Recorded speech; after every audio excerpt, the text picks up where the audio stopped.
Hello, beautiful people. Guess what? My hair is pink. You probably can't even tell from this lighting. I'm using natural light right now. It's maybe a little bit. Anyways, you guys already knew that if you follow my Instagram. But today I'm here to talk about something a little bit more serious. So, since I started my YouTube channel in, September, I think it was, a couple months back, I have gotten messages on my Tumblr, on YouTube. I've gotten comments on numerous videos about my favorite brand, and it's Urban Decay.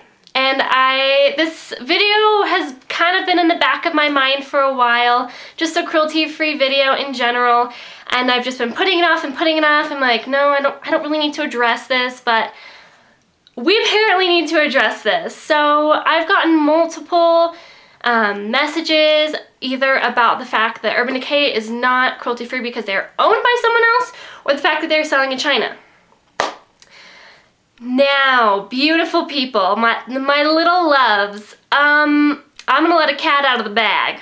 Cat, dog, whatever you want to let out of the bag, it's an animal that I'm about to let out of the bag. And it's about my previous job. So, if you guys have been watching my channel for a while, you know that I used to live in LA.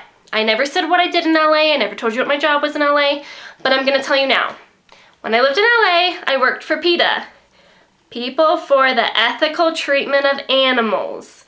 Yes, I worked there for 3 months, and I've been a huge supporter of them for a while now. Say what you want about PETA, if you like them, if you don't like them, if you're not vegan, if you think they're radical, if you think they're crazy, if you think they're great, if you think they're amazing. Say what you want, I don't care. I really don't want hate on this video. I'm just here to tell you that I used to work for them, so I know what goes on in the inner workings of PETA. And that's how I know what products are cruelty-free and what products aren't. PETA is the largest animal rights organization in the world. So like I said, whether you hate them, whether you love them, whether you're somewhere in between, it doesn't matter because they are the largest animal rights organization in the world and they have a huge team of lawyers. They can't just put stuff out there that isn't true. So, PETA has a list of cruelty-free companies. I will link it down below in this video so you guys can check it out. Those are the companies that have been certified cruelty-free. PETA sends out, I've never seen the actual document, but they send out to companies if they want to use their Leaping Bunny logo. That's PETA's logo. And their little bunny, like the little cruelty-free bunny that you see, is licensed through PETA. I don't know the exact legalities of it, but I know that you have to sign an agreement saying that you do not, in any way, shape, or form, from the start to the finish of your product, you do not test on animals. So, that being said, I only follow those companies that have been listed on that document. Here comes the problem with Urban Decay. First of all, to address both sides of the argument, Urban Decay is owned by L'Oreal. L'Oreal tests on animals because they do sell in China. However, Urban Decay does not sell in China. Hold on, let me stop right there. Urban Decay does not test their products on animals at all in any way, shape, or form because they are still on PETA's list. So from the start of their product to the finish of their product and everywhere in between, no animals are harmed in the making of any Urban Decay product.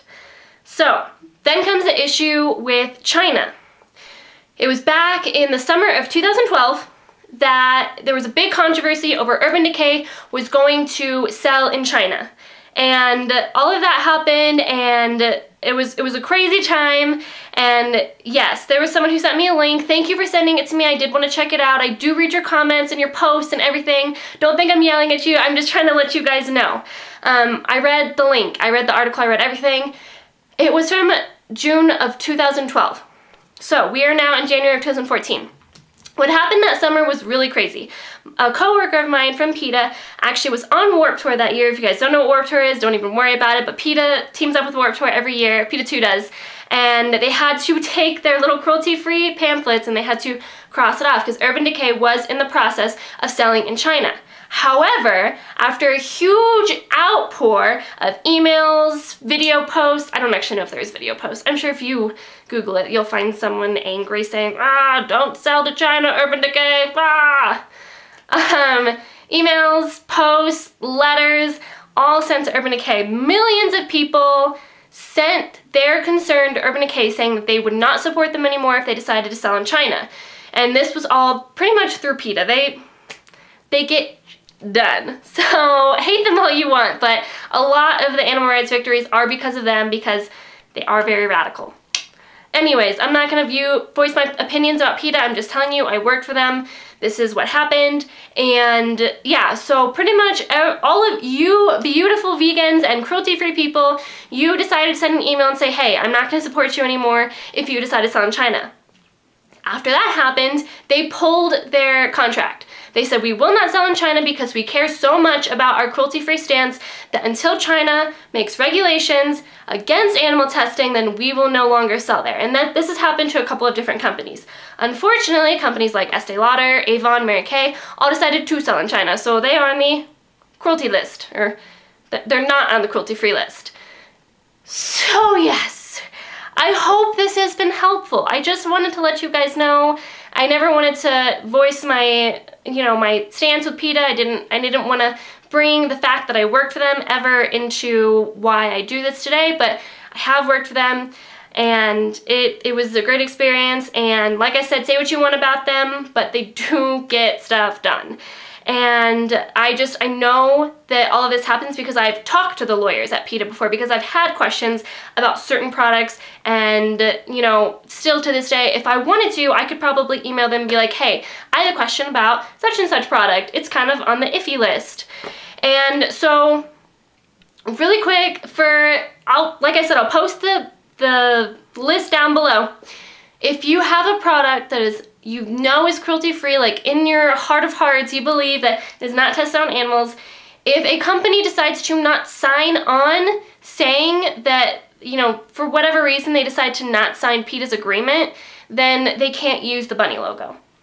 That's what happens. So there are certain products out there, I literally can't think of any off the top of my head right now, but they're cruelty-free, but they just haven't signed off on PETA's little thing. That's how you get the little bunny logo, is by being on PETA's good list. That good list gets vegan cookies every year.